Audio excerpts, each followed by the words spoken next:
So, is the sole purpose of religious ideas to propagate the species? No, it's not the sole purpose.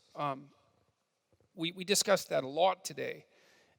The sole purpose of religious ideas, the sole purpose, first of all, the questioner assumes that there is a sole purpose, and I don't think that that's accurate. So you want to be careful about reducing something complex to a single explanation. That's generally the purview of ideologues, right? They have one idea and it just covers the world, and the world is a little bit too complicated to be covered by one idea, unfortunately.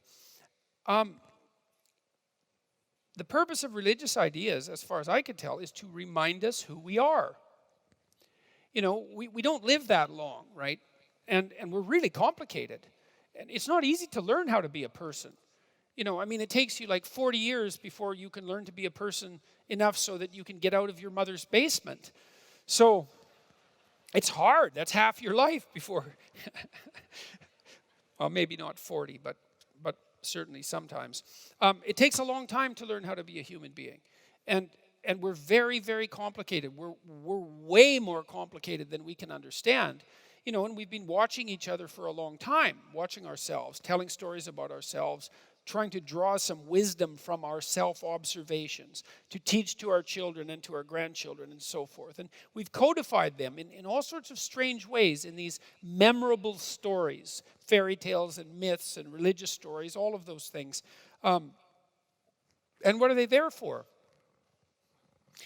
They're there to remind us who we are, because we need to know who we are.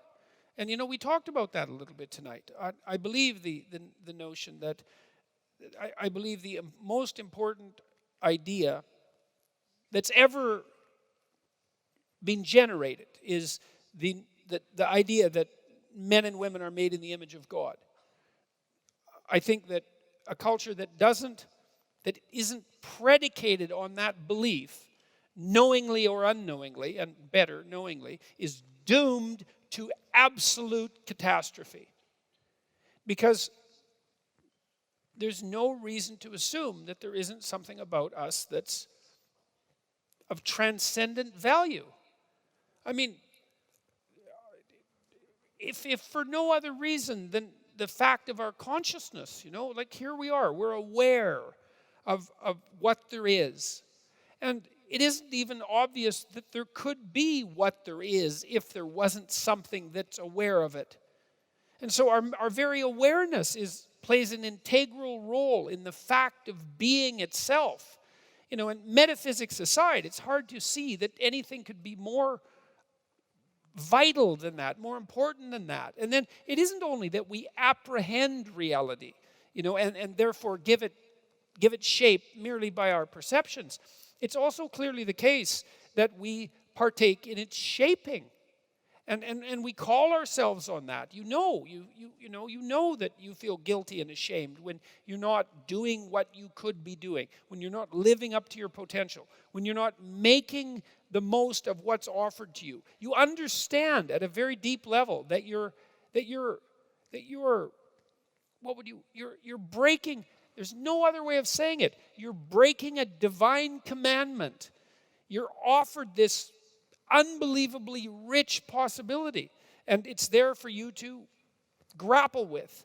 And you say, well, I don't believe in such things, that in the divinity of humanity, or in divinity itself, or in the divine for that matter. But you can't fool yourself with that kind of argumentation. It doesn't stop you from feeling guilty and ashamed and worthless and disappointed and frustrated and angry and vengeful at the fact that you're wasting your life and you're noticing it, and that you're making yourself much less than you could be, and that you're making things around you worse for everyone else. And like, perhaps there's a psychopath or two in the audience who just doesn't give a damn, and who is focused only on instantaneous gratification for their most primordial impulses this moment.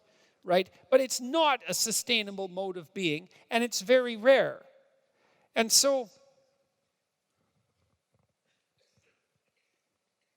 the purpose of religious ideas is to wake us up. It's to remind us who we are, right? It's to remind us that we're imbued with a spirit that can be best described in some sense as immortal. It's the spirit that allows all of us to be conscious, that we all participate in simultaneously, that gives rise to the world and shapes it. And then to alert us to the vital importance of the responsibility that goes along with that. Because I do believe that we shape the world.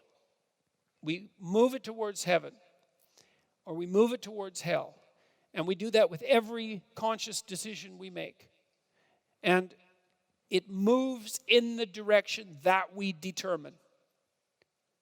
And so that's what religious stories are there to remind us of.